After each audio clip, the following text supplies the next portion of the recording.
Good morning.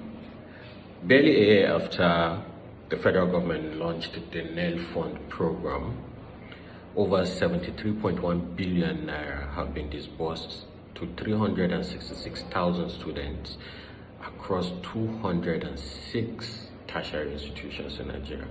That is a big feat. But there are three key issues that have been bugging the minds of so many Nigerians. The first, delay in verification. So, why is delay in verification part of the issues?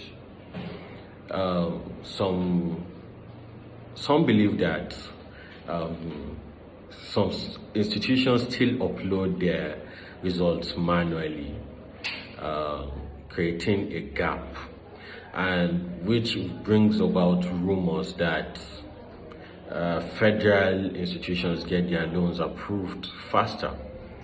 Secondly, repayment issues. A lot of these students happen to belong to poor backgrounds, and a lot of times having issues with jobs and job creations 2 years after their youth service, which is supposed to be the loan repayment period. So how is the government supposed to gain back this loan if some of these students still end up without jobs? Third, transparency. Some civil society groups have been raising alarms, calling for a real-time dashboard where they will see how many students were enrolled and how the enrollment process is going, and the entire demographics of the enrollment process.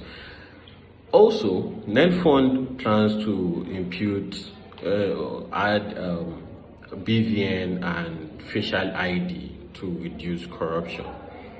Either ways, we need more. The whole process needs a little bit more of a facelift.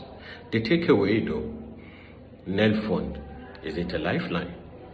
Of course it is a lifeline, but in the long run, are we going to say that NELFUND is only going to support funds and not gain back? If that is the case, then it's a long way to go. But definitely, there has to be a way for them to also gain back. Let it not become a loan distress afterwards. My name is Dadu, and this is the News Chronicles.